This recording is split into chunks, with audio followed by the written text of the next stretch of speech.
He thought he was fighting one rogue officer, but the list revealed something far worse. Before we begin, before we step into a story that mirrors the pain of so many unheard voices, I'm asking you, from the heart, to subscribe to the Untold Struggles.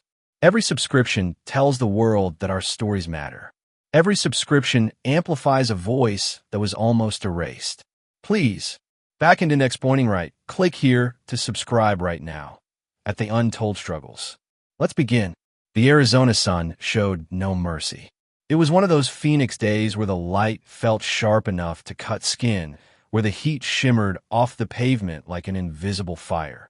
New Haven Square, normally a plaza of music, food trucks, and families feeding pigeons, had become something else today, a wall of voices, a rising tide of anger, a plea for dignity. Nearly 500 people had gathered. Men, women, elders with walkers, mothers holding toddlers, students wearing backpacks still full of half-finished homework. They stood arm to arm, sweating under signs that read, "Stop family separation. We are human too. No more fear." News cameras circled the edges of the growing crowd. At the center stood Darius Green, 22 years old. Slim, determined. A political science major who never planned to become an activist. Until the day his best friend Mateo's entire life was shattered. Mateo's father, wrongfully detained by two rogue IC officers who barged into the wrong home. Wrong house, wrong man, wrong life destroyed. That day rewired something inside Darius forever. Now, here he stood, gripping a microphone with sweating hands, his heartbeat louder than the chanting. Beside him stood his sister Amina, 3 years older, a law student who carried herself like a woman who'd already seen too much. She lifted a megaphone. "Amina, steady, powerful. We are not here to attack. We are not here to fight. We are here to finally be seen." The crowd erupted. A wave of unity. A wave of pain. A wave of pride. Children sat on their parents' shoulders. Elders wiped sweat from their brows but stayed rooted firm.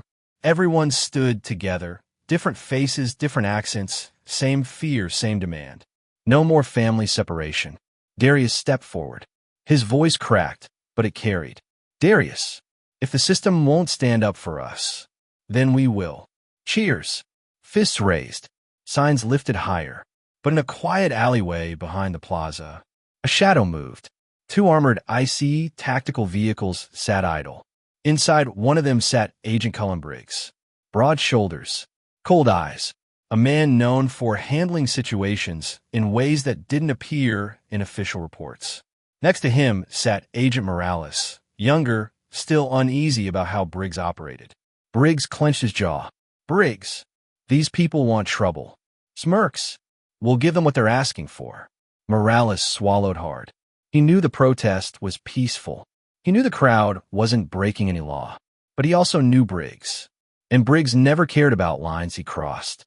Back in the plaza, Darius continued. His hands shook as he spoke, not from fear, but from emotion boiling so deep it almost fractured his voice. "Darius, I watched my best friend cry himself to sleep for weeks. His father wasn't a criminal. He wasn't a threat. He was a man coming home from work and still didn't make it home." Silence rippled through the crowd.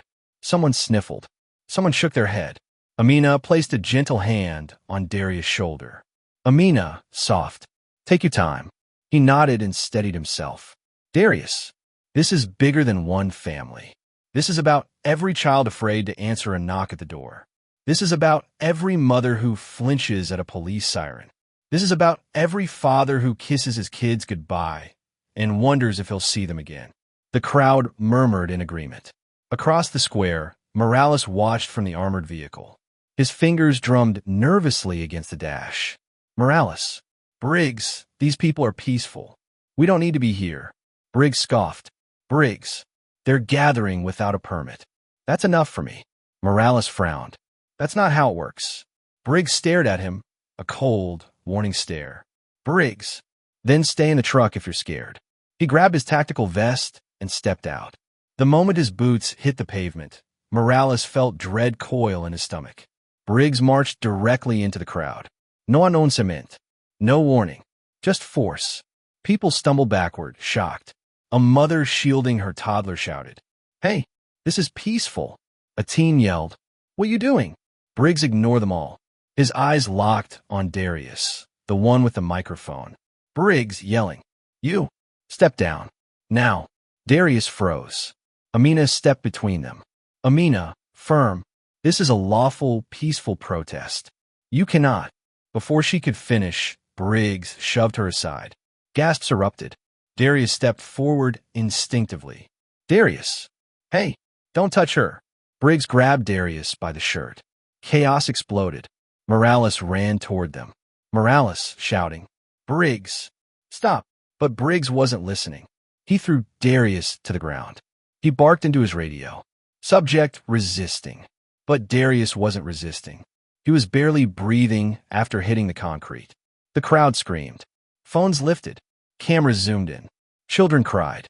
Amina crawled toward Darius. Amina, voice cracking. "Darius! Darius, look at me. Stay with me." Briggs pulled out handcuffs. "Not standard. Tighter. Illegal." "Briggs, you're under arrest for inciting a riot." People shouted. "There is no riot. He didn't do anything. Let him go." Morales finally wedged himself between them. Morales, desperate whisper. "Cullen, you can't do this." The cameras. Briggs shoved him back. Briggs, snarling. "I said he's resisting." He forced the cuffs onto Darius' wrists, too tight, cutting into skin. When Darius winced, Briggs muttered, "Should have stayed in your lane, boy." That one word, "boy," froze the plaza, because everyone knew what it meant. Everyone heard the ugliness dripping from it. Amina's eyes widened in fury. "Amina, you racist." Briggs grabbed her too. If your heart is pounding right now, if your chest feels tight, that means you understand the pain too many families carry every day. This story isn't over, not by a long shot. But before we continue, please take 2 seconds to subscribe to the Untold Struggles. Your support helps us keep stories like this alive.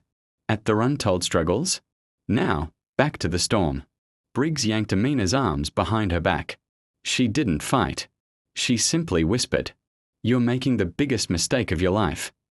Briggs sneered. Morales stepped forward again.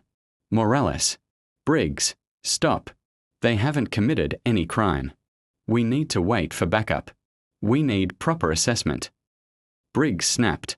"Briggs, then you're suspended. Get out of my way." Morales froze, not because he feared losing his job, but because he realized something terrifying. Briggs wasn't acting on ICE protocol. He wasn't acting on orders. He wasn't acting on law. This was personal. This was targeted. This was rogue. Darius, gasping for breath on the ground, whispered, "Darius, Amina, don't, let him take me." Amina, now cuffed, leaned her forehead against his. Amina, whispering, "I won't. I promise." Briggs dragged them toward the armored vehicle. The crowd surged. People surrounded him, shouting, recording, screaming for justice. A grandmother waved her cane. A teenager threw themselves between Briggs and the truck. A father held up a live-streaming phone inches from Briggs' face. But Briggs kept moving, until a voice sliced through the chaos. "Agent Briggs, step away from them. Now." Everyone turned. Walking through the crowd was Special Agent Rebecca Langford, ICE Internal Affairs, a woman known for exposing corruption even when it cost her friendships, career opportunities, and even safety. Her badge gleamed under the blazing sun. Morales nearly collapsed in relief. Briggs stiffened. "Langford, these two are not under arrest. Release them." Briggs grit his teeth. "Briggs, they were inciting a riot." Langford, cutting him off. "Your body cam is off. Interesting. Mine isn't." Briggs' face paled. He looked around. Every phone pointed at him. Every bystander filming. Every witness ready. He was cornered. Slowly, painfully, he removed the cuffs from Darius. Then from Amina. Darius collapsed into Amina's arms. Langford stepped closer. Langford, low, deadly calm. "You're done, Cullen. You're done." Briggs didn't move. Just when the crowd began cheering. Just when hope began blooming, just when Amina helped Darius to his feet, a radio crackled. Another ICE vehicle screeched around the corner. The door flew open. An unknown voice shouted, "Briggs, get in." And in a flash, Briggs ran. He shoved 3 people aside. He sprinted past Morales. He ducked under Langford's arm. And he dove into the tactical truck. Before anyone could react, the vehicle sped away. Langford yelled into her radio. Morales grabbed his headset. The crowd burst into shouting. Darius, dizzy and bruised, stared in disbelief. Amina. He ran. But why? Langford's face darkened. Her radio crackled again. Internal affairs to Langford. "We found something at Briggs' house." A beat of silence. Static. Then, he wasn't working alone. Langford's eyes widened. Amina froze. Darius felt his stomach drop. A second voice added, "There's a list. Names. Addresses. Targets." Darius swallowed. "Who's on the list?" Silence. Then, "Your family." Amina's hand flew to her mouth. Darius stepped back. Langford grabbed her weapon. Morales turned pale. Phones kept recording as the truth hit the crowd like a lightning bolt. Briggs and an unknown network of rogue officers were planning to target specific families, including Darius and Amina. And Briggs had just escaped. The screen fades to black. Narrator, deep, chilling. This is only the beginning. If this story moved you, if it made your chest tighten, if it made you think of someone you love, then please, don't let it end here. Like, comment, share, and subscribe to The Untold Struggles. Your engagement keeps these stories alive for people who have lived versions of this reality. Support the mission. Amplify the voices. At The Untold Struggles.